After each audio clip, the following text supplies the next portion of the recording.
Folha TV, apoio Plainge.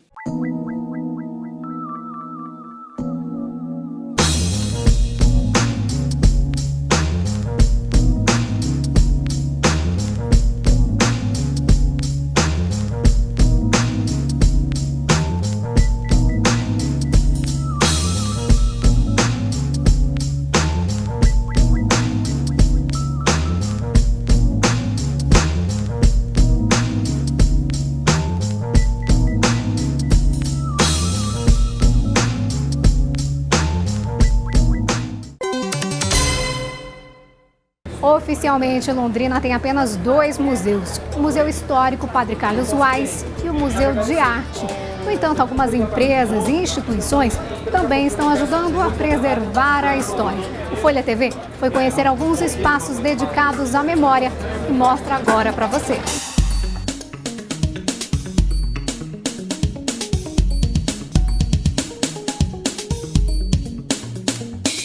Bom, o tema do caderno, como é a participação, o eu participo, a gente começou a pensar assim em contribuições que pessoas, empresas, entidades da cidade fazem em vários segmentos, em várias áreas, né, vários campos de atividades. E a gente pensou assim nos museus porque geralmente quando você pensa em Londrina, você pensa em museus, preservação da memória, você associa imediatamente ao museu histórico, ao museu de arte, você pensa mais realmente em prédios, em acervos mais institucionais, né, mais ligados ao poder público, né? E a gente pensou no que a sociedade, assim, entidades, grupos religiosos, sindicatos, empresas, o que eles fariam nessa área para a preservação da memória. Foi nisso que a gente delimitou assim, alguns espaços que, vamos dizer, eles preservam itens da história dessas entidades, mas elas acabam se confundindo com a história da cidade, porque, por exemplo, a sociedade rural, Londrina se desenvolveu por causa da agricultura, da cultura do café, por causa da memória Madrilhona e Milito, teve a questão das Irmãs Claretianas, que é um traço muito marcante da história da cidade, e o Museu da Sercontel, apesar de ser uma empresa pública, ela se confunde com a história da cidade porque é uma empresa que nasceu da cidade, do povo, e no caso esse desenvolvimento tecnológico ela acaba ilustrando o quanto que a cidade ela se desenvolveu ao longo desses 79 anos. O então Serviço de Comunicações Telefônicas de Londrina foi inaugurado em 1968. São 45 anos de história, de memórias. Parte desta memória está em exposição na empresa, acessível a toda a população desde 2010. Objetos fora de uso e que fazem parte do passado, como esse contador de pulsos. Aparelhos antigos de telefone e de celular. Esse era um celular transportável. A lista telefônica é de 1974. Na era da telefonia móvel, muita gente não usa e sequer usou algum dia. Os telefones públicos, os mais recentes de cartão e os mais antigos de ficha ainda. Diferentes para ligações locais e para DDD. O acervo nosso é muito bom, né? Para que a gente possa, e a gente quer apresentar isso para a cidade, mostrar realmente, é sempre bom mostrar um pouco da história, principalmente para as crianças, né, a molecada chegar e saber o que está acontecendo. Então, periodicamente a gente faz a troca das peças para que quem visite num mês, por exemplo, e vá no outro mês fazer uma visita, ele encontre peças diferentes daquilo que ele viu na visita passada. O resultado da tecnologia é gritante. Cabos metálicos comuns e os de fibra ótica. E tem mais. Restrito apenas a visitantes agendados, principalmente escolas, tem ainda o Espaço da Memória, criado em 2005. Entre tantas peças de museu, vários aparelhos de celular, dos grandes revolucionários para a época aos menores.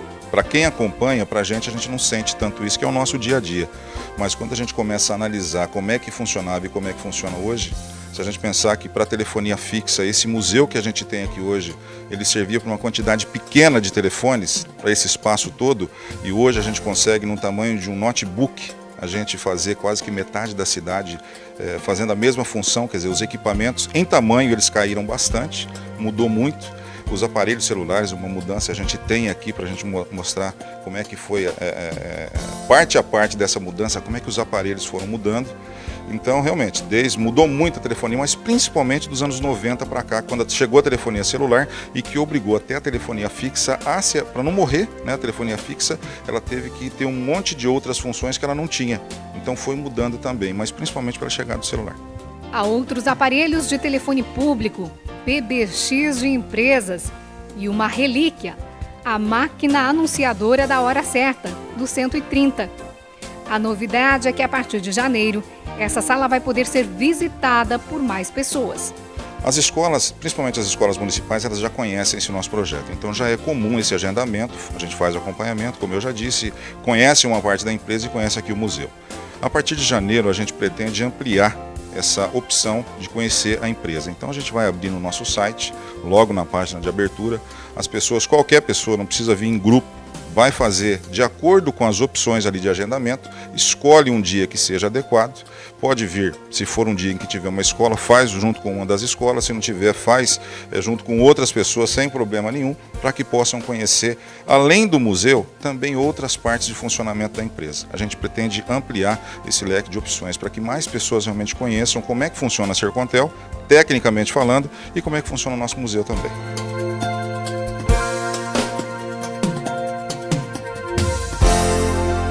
Já o Museu da Sociedade Rural do Paraná foi idealizado pelo atual presidente em 1994.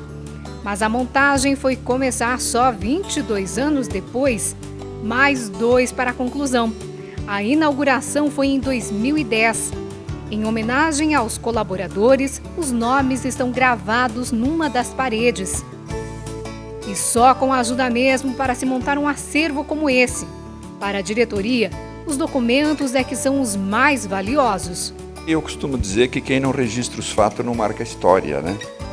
E eu adoro papel, mexo com contabilidade gerencial, então... E o Museu da Rural, ele foi já idealizado lá em 1994, e eu em 2002 esbocei também, que até uma candidatura minha a ser presidente da Rural, comentava que a Rural tinha que fazer um museu. E nós, com o Alexandre Kiref, conseguimos viabilizar, com o apoio de tantos sócios, né, que está aí o painel dos colaboradores, não foi só dinheiro da Rural. A dona Lenice de Cash, a dona Beatriz Garcia Cid, foi as coordenadoras impecáveis para a organização documental, né, e até de acervo, né, aqui, de peças para o museu. Então nós temos muito orgulho dele, principalmente pela história que ele guarda. Peças, eu diria a você que às vezes você consegue ver numa fazenda ou outra tal, mas a nossa documentação histórica ela é muito rica. Alguns documentos e objetos são tão valiosos que ficam num cofre. Outros, também importantes, podem ser conferidos, como o livro de inscrição de sócios de 1955. Tem ainda o certificado de registro número 1, do primeiro animal registrado pela Sociedade Rural. A Rural sempre é a guardiã desses documentos, né? O nosso setor de registro, eu te mostrei ali uma comunicação, por acaso até do senhor Henri Prochet, de 1962, a CDN, que chama Comunicação de Nascimento, do animal número 1 dele, com o impresso número 001 da nossa entidade.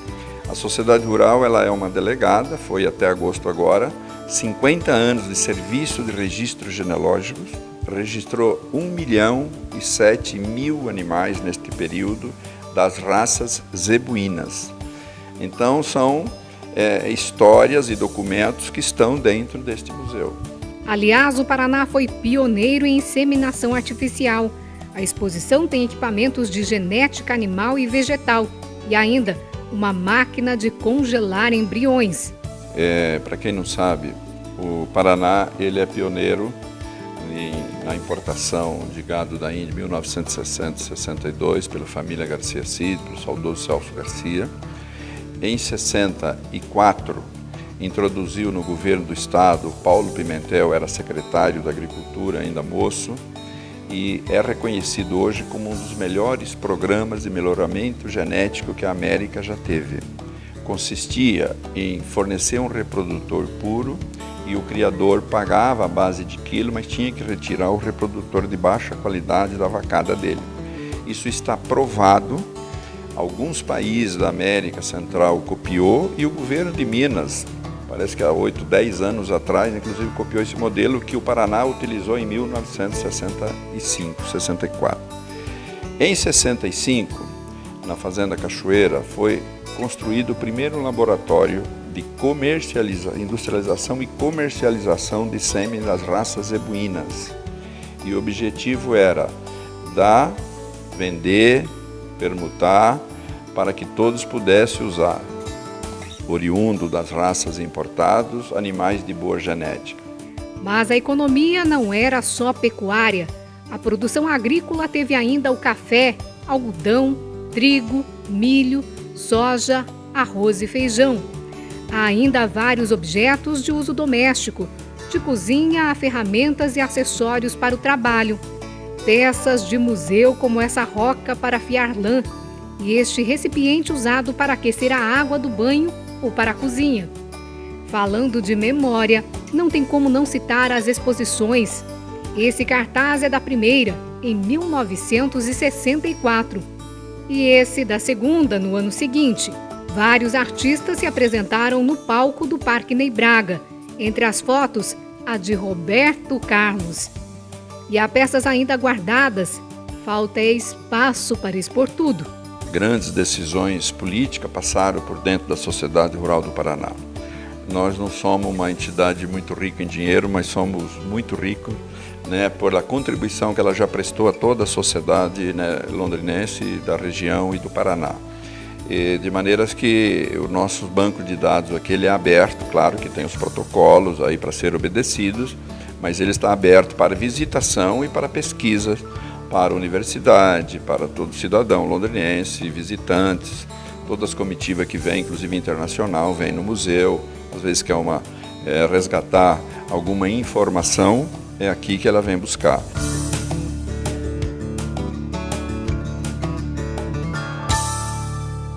É uma casa, mas ao mesmo tempo é mais do que uma casa.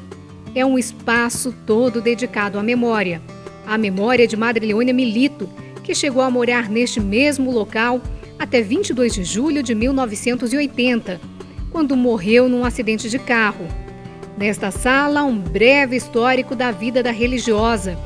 Fotos de vários momentos da vida, desde bebê. Também objetos pessoais, a Bíblia, o terço, relógio, óculos e passaporte. As vestes da madre. Logo ao lado, um espaço semelhante foi montado especialmente para Dom Geraldo Fernandes, primeiro bispo de Londrina. Madre Leônia viajava muito e recebia presentes. Essas imagens vieram de várias partes do mundo, mas ela tinha uma predileção especial por presépios. Esse foi o último que montou com as irmãs da casa em 1979. A gente deve ter guardado aqui na casa, que agora no Natal a gente vai estar, certamente nós vamos expor, já tem alguns que nós já expusemos. Ela tem uns 14, 15 presépios de vários países. Da África tem vários presépios africanos, da Europa, da América, aqui do Brasil. São pequenos presépios que a madre visitava as comunidades e os locais onde nós temos missão. E as irmãs davam, sabia que ela gostava de presépio, davam presépios próprios daqueles países. Então agora no Natal, com certeza a casa vai estar cheia de presépios, né? Esses presépios que vão ser mostrados, porque eles estão aqui desde o tempo da Madre Leônia. Os aposentos da madre foram deixados do jeitinho que estavam quando ela saiu pela última vez. O quarto, a cama, o banheiro, o escritório, tudo que estava sobre a escrivaninha. Essa aqui é a copa, como se fosse uma sala de jantar, por exemplo. A gente vê que todos os móveis, objetos, a mobília foi toda preservada. Olha só, dentro dos armários, as louças permanecem intactas. E outro detalhe, a mesa está arrumada como se fosse um dia festivo. E com um outro detalhe, veja só, aqui os pratos e talheres são diferentes dos outros. Nós temos costume, até hoje, a gente tem o costume assim, quando uma irmã faz aniversário, nós arrumamos o lugar dela diferenciado na mesa, né? Você põe pratos diferentes, xícaras diferentes, mais festivos. E a gente, quando nós arrumamos o refeitório, nós arrumamos assim como se a amada tivesse de aniversário. Então o lugar dela está diferenciado na mesa, né? Então tá, realmente você olha como se fosse um dia de festa. Tudo começou a partir de um grupo de leigos e voluntários que acreditavam que a casa tinha muita história para contar. Eu acho que quem passa por aqui sai daqui sempre levando assim algo de paz, né, de amor, de um toque de Deus leva para a vida, sabe? Eu acho que é muito bom isso, essa experiência que as pessoas fazem, pessoas que entram aqui e saem chorando, né, emocionadas. Nossa, eu não sabia que tinha isso em Londrina, né? Um lugar tão maravilhoso, tão bonito, tão de Deus, e a gente desconhecia isso.